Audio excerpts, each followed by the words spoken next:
Hi viewers, మనం వచ్చేసి third standard వచ్చేసి ఆంధ్రప్రదేశ్ గవర్నమెంట్ ఫస్ట్ లాంగ్వేజ్ వచ్చేసి చూస్తూ ఉన్నాము. నక్క యుక్తి జానపద కథ అనేటువంటి చూద్దాం. ఒక నది తీరంలో నక్క బావ విచారంగా ఉంది, చాలా దిగులుతో ఉందన్నమాట. అటు ఇటు పచార్లు కొడుతూ ఉంది, అంటే అటు ఇటు తిరుగుతూ ఉంది.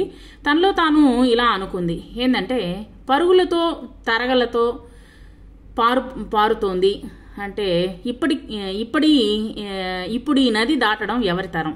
అంటే ఏంట్రా ఇంత పెద్ద నది ప్రవహిస్తూ ఉంది, ఎలా దాటడము? ఎక్కడో పడింది వాన, వరదలా వచ్చింది నీరు, ఎప్పుడు తీస్తుంది నీరు, ఎలా చేరతాను ఇల్లు అని చెప్పేసి మనసులో తాను అనుకుంటూ ఉందన్నమాట. నక్క బావ ఉపాయం ఏదని ఆలోచిస్తూ ఉంది. అబ్బా, ఈ నదిని ఎలా దాటాలి అని చెప్పేసి ఆలోచిస్తూ ఉందన్నమాట. అంటే బాగా ఎక్కువ వరదలు వచ్చినట్టున్నాయి, బాగా నీళ్లు వచ్చేసి నది ఫుల్గా నిండిపోయి ఉన్నది.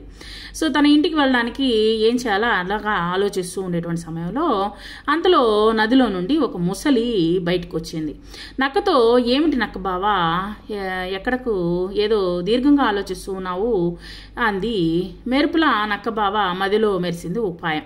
ఆహా, ఎప్పుడు నీటిలో ఉండేటువంటి ఒక ఉపాయం అనేటువంటిది తట్టిందనమాట. ముసలి వచ్చేసి అలాగో నీటిలోనే ఉంటుంది.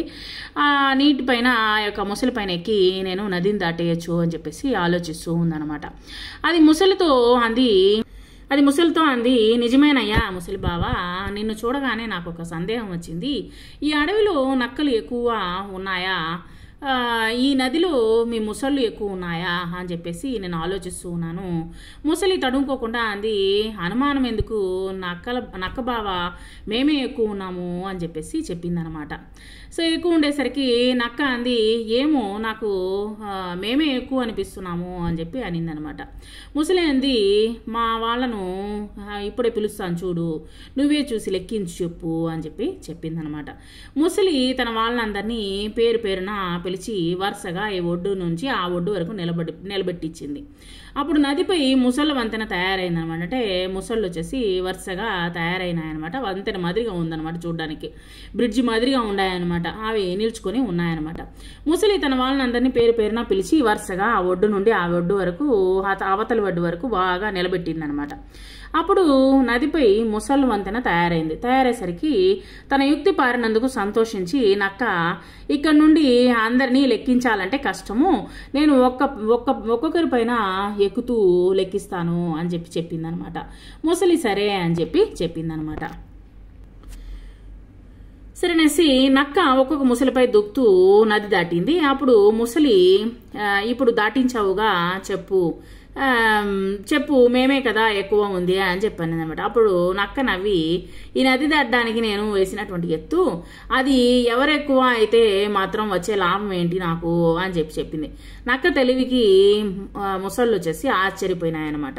కాబట్టి తెలివితేటలను ఉపయోగించి ఈ విధమైనటువంటి యుక్తిని ఉపయోగించకూడదు. మన తెలివితేటలను ఉపయోగించి యుక్తిని ఉపయోగించవచ్చు, కానీ ఇతరులను వచ్చేసి మోసం చేసి మటుకు యుక్తిని అనేటువంటిది ఉపయోగించకూడదు అనేటువంటిది ఈ పాఠం ద్వారా మనం తెలుసుకున్నాము. కవి పరిచయం వచ్చేసి జంధ్యాల సుబ్రహ్మణ్య శాస్త్రి గారు 1892-1980 వరకు ఉన్నారు. ఆయన గద్వాల సంస్థాన కవి. ఆయన వచ్చేసి అవధాన విద్యలో నిష్ణాతుడు. సహస్రావధాని, ఆంధ్రుల చరిత్ర, ఆంధ్ర సామ్రాజ్యము, రత్నలక్ష్మి శతపత్రము, కేనోపనిషత్తు, తర్వాత వచ్చేసి ఉపనిషత్తు అనేటువంటిది రచించడం జరిగింది. కేను ఉపనిషత్తు అనేటువంటిది రచించడం జరిగింది. మొదలైన రచనలు వచ్చేసి చేశారనమాట ఈ యొక్క జంధ్యాల సుబ్రహ్మణ్య శాస్త్రి గారు. Thank you very much.